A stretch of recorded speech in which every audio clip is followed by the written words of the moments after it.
اکثر یہ سوال اٹھتا ہے کہ بھئی سیاست اور ایمان کیا یہ دو الگ الگ چیزیں ہیں، یا پھر ایسا بھی ہو سکتا ہے کہ جو اقتدار میں بیٹھے ہیں وہ کسی کے عقیدے کی بنیادوں کو بھی ہلا دیں۔ آج ہم مفتی سلمان ازہری کے ایک بیان کی روشنی میں یہی دیکھنے کی کوشش کریں گے کہ سیاسی طاقت اور مذہبی عقیدے کا آپس میں رشتہ کتنا گہرا ہے۔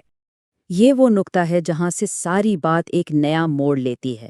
کہنے کا مقصد یہ ہے کہ سیاست صرف ٹیکس، سڑکوں اور قانون تک کی بات نہیں ہے۔ نہیں، یہ ایک ایسی طاقتور لہر ہے جو انسان کے ایمان کی گہرائیوں تک پہنچ سکتی ہے۔ اچھا، ہم میں سے بہت سے لوگ کہتے ہیں نا، ارے بھائی ہمیں سیاست سے کیا لینا دینا، لیکن مقرر کے مطابق سچ تو یہ ہے کہ ایسا ممکن ہی نہیں ہے۔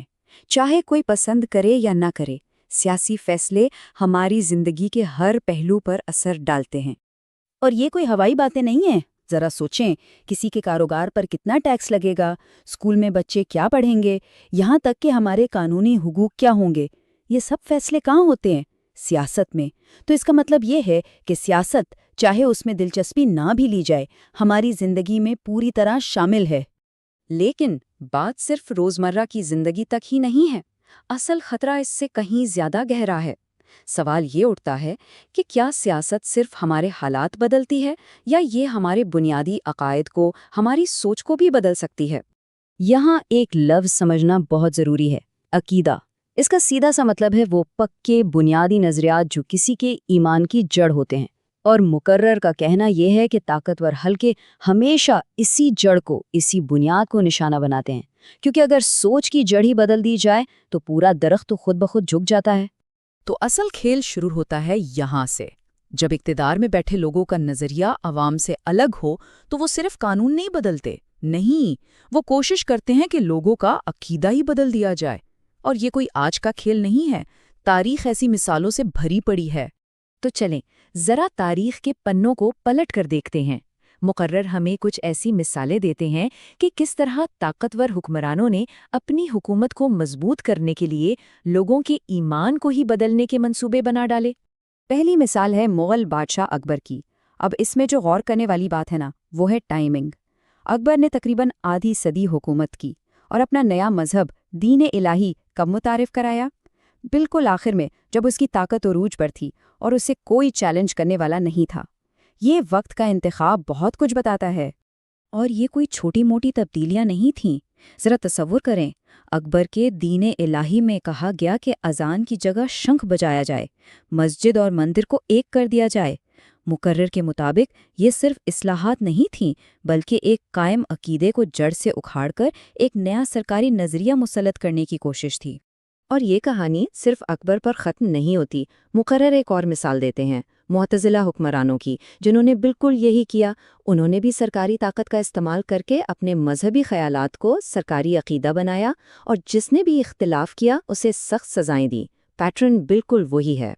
لیکن سوال یہ ہے کہ جب طاقت اس طرح دباؤ ڈالتی ہے تو کیا ہر کوئی جھک جاتا ہے؟ نہیں، بالکل نہیں۔ اب ہم کہانی کا دوسرا رخ دیکھتے ہیں، ان لوگوں کی داستانیں جنہوں نے ہر قسم کے دباؤ کا مقابلہ کیا اور اپنے عقیدے کی حفاظت کی۔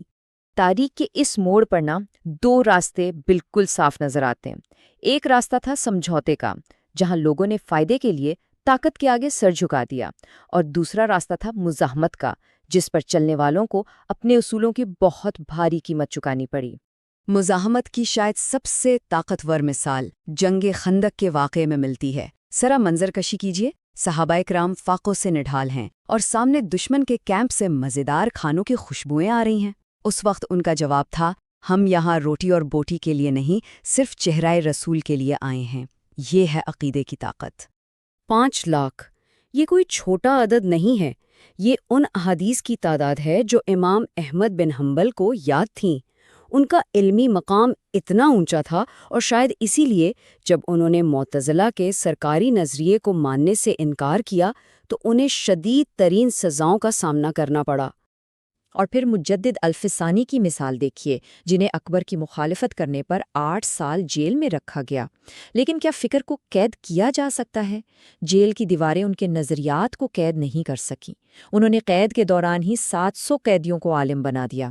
اس سے یہی پتہ چلتا ہے کہ فکر کو زنجیروں سے نہیں باندھا جا سکتا۔ اچھا، یہ سب تو ہو گئیں پرانی کہانیاں۔ آج کے دور میں کیا ہو رہا ہے؟ کیا یہ سب ختم ہو گیا؟ مقرر کے مطابق بالکل نہیں، صرف طریقے بدل گئے ہیں۔ آئیے دیکھتے ہیں کہ آج کے دور میں عقیدے کو بدلنے کے لیے کون سے نئے ہتھ کنڈے استعمال کیے جاتے ہیں۔ تو آج طاقت دو محاذوں پر حملہ کرتی ہے۔ ایک طرف تو ہے سیاسی دباؤ، جو وفاداریاں خریدتا ہے، خاموشی خریدتا ہے، اور دوسری طرف ہیں خریدے ہوئے ماہرین، جو غلط بات کو بھی صحیح ثابت کر کے ایک علمی جواز دے دیتے ہیں۔ اس کی سب سے اچھی مثال ہمیں روزمرہ کے اشتہاروں میں ملتی ہے۔ جب کوئی کہتا ہے نا کہ یہ سائنس سے ثابت شدہ ہے تو ہم فوراً یقین کر لیتے ہیں۔ مقرر کہتے ہیں کہ بالکل اسی طرح ماہرین کی ساکھ کو پیسے کے زور پر استعمال کیا جاتا ہے، چاہے وہ کچرا ہی کیوں نہ بیچ رہے ہوں۔ 20ویں صدی سے ایک اور چونکا دینے والی مثال دی جاتی ہے، جب اندرا گاندھی کی حکومت نے جبری نسبندی کے منصوبے کو جائز قرار دینے کے لیے کچھ علماء سے فتوے حاصل کیے۔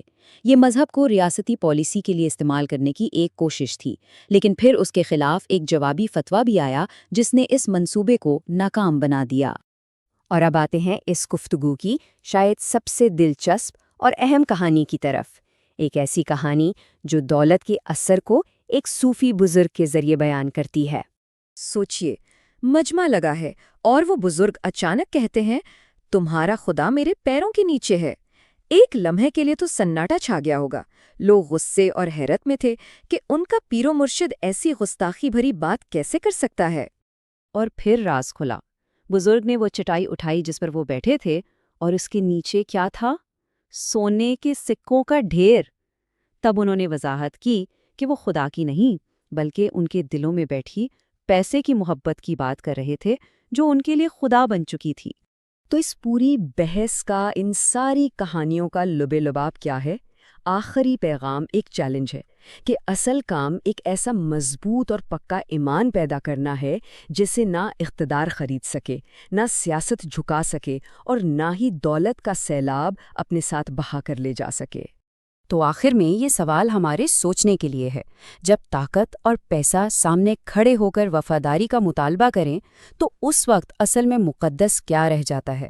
اس کا جواب ہر کسی کو اپنے اندر ہی تلاش کرنا ہے۔